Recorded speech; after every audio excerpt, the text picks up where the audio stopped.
कुछ आगे जाकर एक पेड़ के पास उन्हें गुड्डा मिल जाता है। वह उसको उठा लेते हैं। वह देखते हैं कि उसकी गर्दन पर तो बाल बंधे थे पर अब नहीं है। भाई, इसकी गर्दन पर तो बाल बंधे थे, वह कहाँ गए? वो भी यहीं पर होंगे जहाँ पर गुड्डा गिरा हुआ था। हम उस पेड़ के नीचे देखते हैं। वह उस पेड़ के नीचे देखने लगते हैं पर उन्हें वहाँ पर कुछ भी नहीं मिलता है। भाई, अब क्या होगा? वह दोनों बहुत परेशान हो जाते हैं कि अब क्या होगा। मनी, तू एक काम कर, तू अपने बाल काट कर मुझे दे दे, मैं इसकी गर्दन पर बांध देता हूँ। मैं ही क्यों अपने बाल दूं? मेरे साथ बाबा ने कुछ गलत कर दिया तो? मैं हूँ तो सही, तेरी साथ कुछ गलत नहीं होने दूंगा। ठीक है फिर। मनी अपने बाल काट कर वीर को दे देता है। वीर गुड्डे की गर्दन पर बालों को बांध देता है। फिर वह उसे लेकर जाने लगते हैं और कब्रिस्तान में पहुंच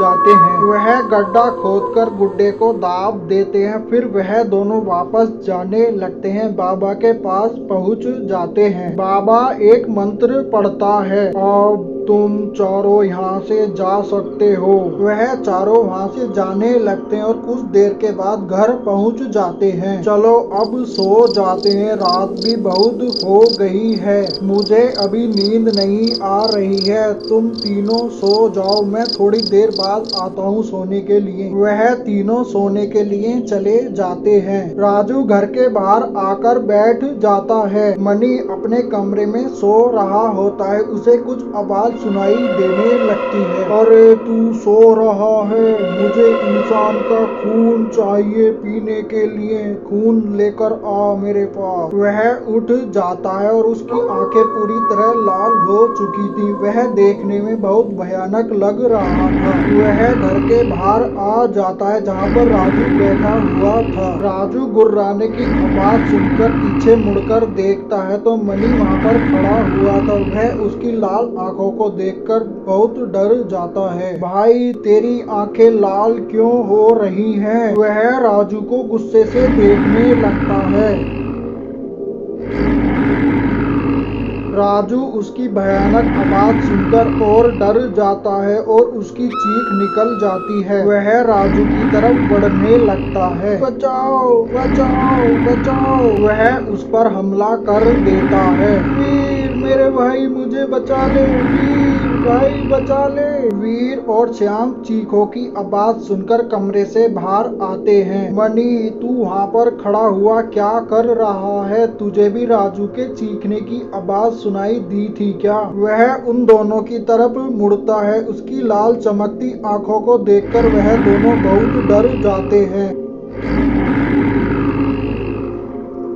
वह उन दोनों की तरफ हमला करने के लिए बढ़ता है। वह वीर पर हमला कर देता है। वीर के गले में हनुमान जी की गदा थी जिसे देखकर वह पीछे हटने लगता है और वहां से भाग जाता है। दोनों घर के बाहर आ जाते हैं। वहां पर राजू की लाश पड़ी थी। यह देखकर वह दोनों बहुत डर जाते हैं। यह सब उस बाबा की वजह से हो रहा है। मुझे लगता है कि मनी भी वहीं पर गया होगा, हमें उसे बचाना होगा।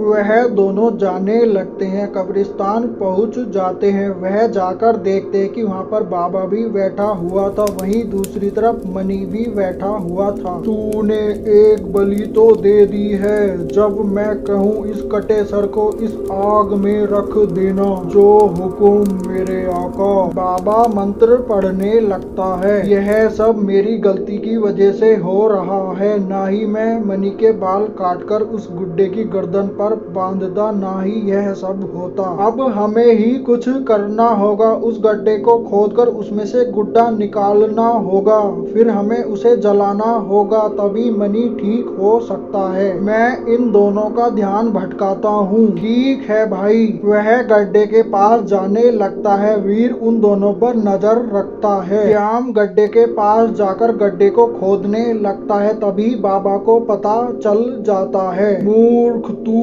क्या कर रहा है, उसको मार दो। यह बात सुनकर मनी खड़ा हो जाता है, वह उसकी तरफ बढ़ने लगता है। वीर आगे आकर मनी को पकड़ लेता है, वह उसको धक्का मारकर गिरा देता है, लेकिन जब तक श्याम उस गुड्डे को निकाल लेता है वह उसके हाथ में होता है। मनी भयानक आवाज करते हुए उसके पास पहुंच जाता है। श्याम गुड्डे को फेंक दे। श्याम उस गुड्डे को वीर की तरफ फेंक देता है, वह उसको पकड़कर आग में डाल देता है। ये तूने क्या कर दिया, तूने मेरे इतनी दिन की तपस्या को बेकार कर दिया। देखते ही देखते गुड्डे के साथ बाबा भी जलने लगता है। कुछ देर के बाद वह भी जलकर मर जाता है। मनी को होश आ जाता है, क्या हुआ था यहाँ पर वो सब तुझे बाद में बता दूंगा, अब घर चलते हैं।